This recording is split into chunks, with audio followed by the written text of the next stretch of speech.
Hello दोस्तों, नमस्कार। दोस्तों, आपकी यूट्यूब चैनल जॉब इंडिया में स्वागत करता हूं।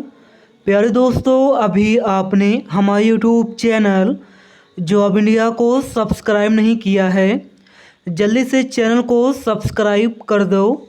नाबार्ड ऑफिस अटेंडेंट भर्ती 2024 दोस्तों, नाबार्ड की तरफ से ऑफिस अटेंडेंट की जो है 2024 में 108 पदों पर परमानेंट भर्ती आ चुकी है।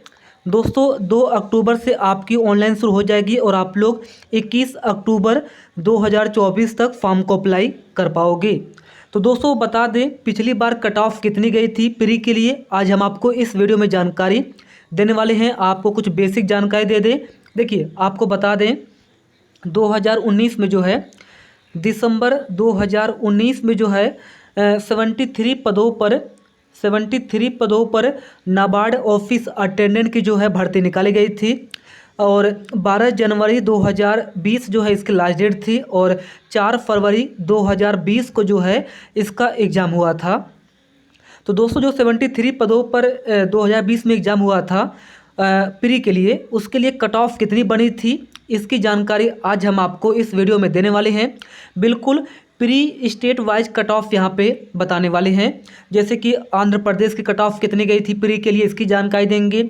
प्री के लिए अगर हम बात करते हैं तो गोवा के लिए, आंध्र प्रदेश, हिमाचल प्रदेश, बिहार, उत्तर प्रदेश, उत्तराखंड कट ऑफ कितनी गई थी, कैटेगरी वाइज हम आपको जानकारी देने वाले हैं। इसके साथ ही अब की बार जो है प्री के लिए सिलेबस क्या होगा इसकी भी जानकारी देने वाले हैं। तो चलिए आपको लेके चलते हैं। सबसे पहले 2019-2020 73 पदों पर जो विज्ञापन निकाला गया था उस विज्ञापन पर चलते हैं।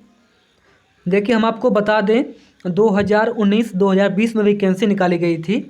25 दिसंबर 2019 से यहाँ पे ऑनलाइन शुरू हो गई थी और 12 जनवरी 2020 इसकी लास्ट डेट थी और बोला गया था 2020 में कि फरवरी में एग्ज़ाम होगा और जस्ट उन्होंने 4 फरवरी को आपका पेपर करवा लिया। पेपर बहुत ही फास्ट होता है, अभी से आप लोग तैयारी यहाँ पे करते रहिए क्योंकि बहुत फास्ट यहाँ पे पेपर होगा। नवंबर में आप लोगों का, नवंबर में यानी 10-15 नवंबर से पहले आपका पेपर हो जाएगा। अब देखिए, पिछली बार मैंने आपको डिटेल्स यहाँ पे दे दी है, 4 फरवरी को पेपर हुआ था, सब कुछ यहाँ पे मेंशन है। अब पिछली बार प्री के लिए सिलेबस क्या था, अभी देखिए 2 अक्टूबर को आप लोगों का फुल नोटिफिकेशन आएगा। 2 अक्टूबर को 100% यहाँ पे कंफर्म हो जाएगा कि अब की बार भी प्री होगा, अब की बार भी मेंस होगा या अब की बार बस प्री होगा।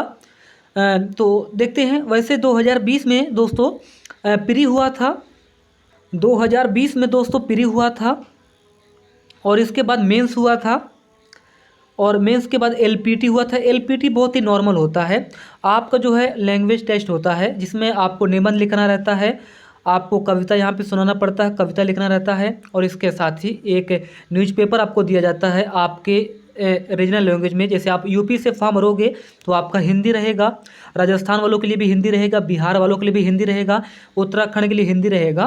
तो जो आपका रीजनल लैंग्वेज रहेगा उसी लैंग्वेज में आपको लिखना, पढ़ना, बोलना, ये आपका एक नॉर्मल टेस्ट होगा। तो पहले आपका प्री पेपर होगा, फिर मेंस होगा, फिर एलपीटी होगा। ये 2019-2020 के तहत मैं आपको बता रहा हूँ। अब की बार आपका एग्ज़ाम पैटर्न क्या रहेगा, जब इसका 2 अक्टूबर को विज्ञापन आएगा तो 100% कन्फर्म हो जाएगा। तो प्री का चलिए मैं प्री का सिलेबस देख लेते हैं। जो प्री का सिलेबस है, हो सकता है अब की बार भी यही सिलेबस यहाँ पे हो।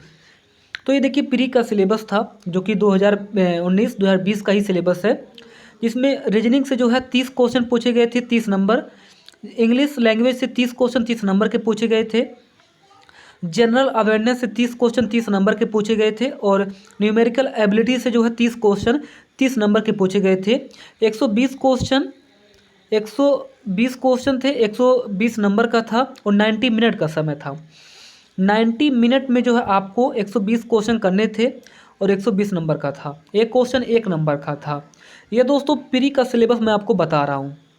तो पिछली बार 2 फेज में आपका ऑनलाइन टेस्ट हुआ था, हो सकता है अब की बार 1 फेज में हो या अब की बार कोई भी चेंज ना हो। जो ये सिलेबस है यही पैटर्न है 2020 का, अब की बार भी यही पैटर्न हो।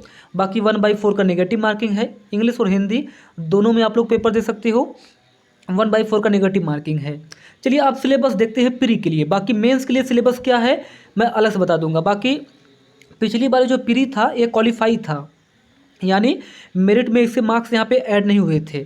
बस प्री जो आपका एग्ज़ाम था, जो प्री आपका था ये क्वालिफाई था। तो चलिए जो प्री क्वालिफाई था उसके लिए देखिए कट ऑफ जो 2019 में कितनी गई थी, स्टेट वाइज कैटेगरी वाइज यहाँ पे देख लेते हैं। तो यहाँ पे आप लोग देख सकते हो National Bank for Agriculture and Rural Development date of test 4 फरवरी 2024 प्री एग्ज़ाम। तो देखिए बोला भी गया था कि हम फरवरी 2020 में एग्ज़ाम करवा लेंगे। तो 12 जनवरी जैसे बच्चों ने फॉर्म भरा, 12 जनवरी लास्ट डेट था।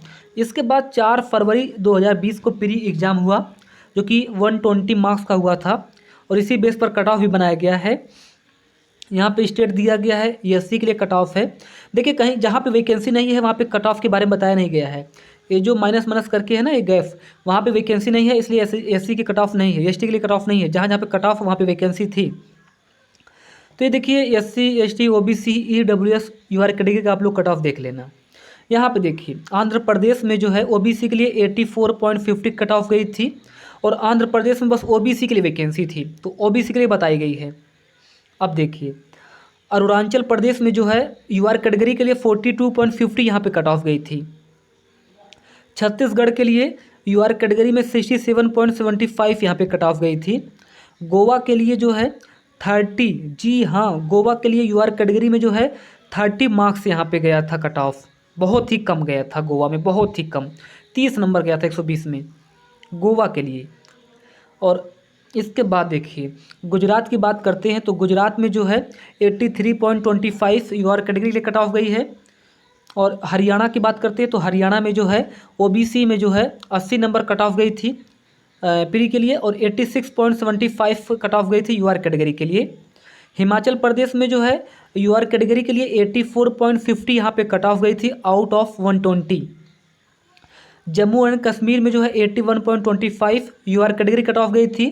कर्नाटका में जो है 76.50 कट ऑफ गई थी यूआर कैटेगरी के लिए। और कर्नाटका बेंगलुरु की हम बात करते हैं तो BIRD बर्ड बेंगलुरु के लिए जो है 32.25 कट ऑफ गई थी यूआर कैटेगरी के लिए। और केरला की बात करते हैं तो केरला में जो है 82 गई थी ओबीसी की कट ऑफ और 92.75 गई थी यूआर कैटेगरी में कट ऑफ।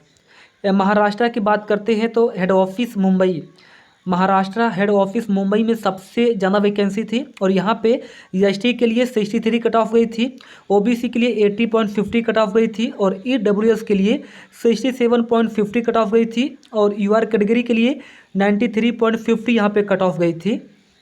मेघालय की बात करते हैं तो मेघालय में यूआर कैटेगरी में जो है 48.25 कट ऑफ गई थी और मिजोरम में जो है यूआर कैटेगरी के लिए 40.25 कट ऑफ गई थी। नागालैंड की बात करते हैं तो 49 यहाँ पे कट ऑफ गई थी। और नई दिल्ली की बात करते हैं तो नई दिल्ली यूआर कैटेगरी में जो है 85 यहाँ पे कट ऑफ गई थी और उड़ीसा में जो है 99.75 कट ऑफ गई थी। उड़ीसा में देखिए ज़बरदस्त कट ऑफ, उड़ीसा में जो है यूआर कैटेगरी के लिए 99.75 कट ऑफ गई थी प्री के लिए और 82.75 एसटी के लिए कट ऑफ गई थी। राजस्थान की बात करते हैं तो राजस्थान में जो है एससी के लिए 88.75 कट ऑफ गई थी और ओबीसी के लिए राजस्थान में जो है 86.75 कट ऑफ गई थी और यूआर कैटेगरी के लिए राजस्थान में 95 कट ऑफ गई थी। तेलंगाना की बात करते हैं तो तेलंगाना में जो है 75.50 कट ऑफ गई थी ओबीसी के लिए और 97.50 कट ऑफ गई थी यूआर कैटेगरी के लिए। उत्तर प्रदेश में जो है ओबीसी के लिए 85 कट ऑफ गई थी और उत्तर प्रदेश में जो है यूआर कैटेगरी में जो है 92.50 यहाँ पे कट ऑफ गई थी। उत्तराखंड में जो है 86.50 यहाँ पे कट ऑफ गई थी और त्रिपुरा में जो है 40.50 यहाँ पे यूआर कैटेगरी के लिए कट ऑफ यहाँ पे गई थी। बाकी सेक्शन वाइज यहाँ पे कट ऑफ देख लो, सेक्शन वाइज यहाँ पे कट ऑफ के बारे में बताया गया है, ये आप लोग चेकआउट कर सकते हो। रीजनिंग के लिए जो है ये आपकी जो है सेक्शन वाइज कट ऑफ जाती है बैंक में। जैसे कि अगर हम बात करते हैं सभी सेक्शन को जो है आप लोगों को क्वालिफाई करना है। अब मैं आपको बता दूं मिनिमम क्वालिफाई है। जैसे कि मान के चलिए कि रीजनिंग की अगर हम बात करते हैं तो जो रीजनिंग का जो है ईडब्ल्यूएस यूआर कैटेगरी की जो मिनिमम कट ऑफ गई थी 3.75 गई थी, यानी 30 में जो है कम से कम 3.75 होना चाहिए। अगर इससे कम मार्क्स रहेंगे बाई चांस अगर रीजनिंग में आपको 2 नंबर है, बाकी इंग्लिश में 30 आप पा गए है ना। जनरल अवेयरनेस में 30 नंबर आपको मिल गया। और ये जो आप लोगों का है एप्टीट्यूड, इसमें भी 30 नंबर आप लोग पा चुके हैं। तो आप लोग डिसक्वालीफाई हो जाएंगे। भले आपने जो मेजर कट ऑफ है क्वालिफाई कर लिया, लेकिन जो आपका सेक्शन वाइज कट ऑफ है ये आपने क्वालिफाई नहीं किया है, क्योंकि यहाँ पे साफ साफ बताया गया है कि ये मिनिमम सभी सेक्शन में जो है इतने मार्क्स आपके होने चाहिए। इसके बाद जो भी कट ऑफ जाती है उतने मार्क्स होने चाहिए, तो आप लोग क्वालिफाई हो जाएंगे। अब अगर हम बात आपको बता दें एक तरीके से, और फिर देखिए, मान के चलिए रीजनिंग में जो है, रीजनिंग में जो है मान के चलिए आपके 30 में जो है 30 में मान के चलिए 25 नंबर है। और फिर जो है इंग्लिश में भी आपके 25 नंबर है। और जनरल अवेयरनेस में भी आपके मान के चलिए कि 25 नंबर है और 75 नंबर है, और कट ऑफ गई है 70 नंबर, और आपने लाया 75 नंबर। अब लेकिन आपके जो ये एप्टीट्यूड है, जो मैथ है, इसमें ये जो 9 नंबर मांगा है, जो कम से कम कट ऑफ 9 नंबर मांगा है कि आपके इस मैथ में कम से कम 9 नंबर होने चाहिए, जो सेक्शन कट ऑफ गई है। तो अब आपके 2 नंबर आ जाते हैं, 1 नंबर आ जाते हैं, 3 नंबर आ जाते हैं, तो फिर आप डिस्क्वालीफाई हो जाएंगे। भले आपने 70 से ज़्यादा 75 नंबर लाए हैं, लेकिन आपने section wise cut off qualify नहीं किया है। तो ये बैंक में ही होता है सेक्शन वाइज कट ऑफ, यानी आपको हर सेक्शन में जो है कट ऑफ क्वालिफाई करना होता है। तो ये मिनिमम जो है मार्क्स यहाँ पे बताया गया था कि ये कम से कम इतने मार्क्स थे। ये देखिए इस तरीके से। और ये देखिए तो एससी के लिए, एसटी के लिए, ओबीसी के लिए बहुत कम गए थे। बोला गया था कि रीजनिंग में कम से कम 1 नंबर आपके होने चाहिए, और इंग्लिश में जो है 2.25 नंबर होने चाहिए, इससे ज़्यादा होने चाहिए। इससे कम होंगे तो आप डिस्क्वालीफाई हो जाएंगे। बाकी आप लोग देख लेना, कोई भी डाउट रहेगा आप लोग नीचे कमेंट कर देना। मैंने अपने हिसाब से, अपने बेसिस पर आपको सारी जानकारी दे दी है। धन्यवाद।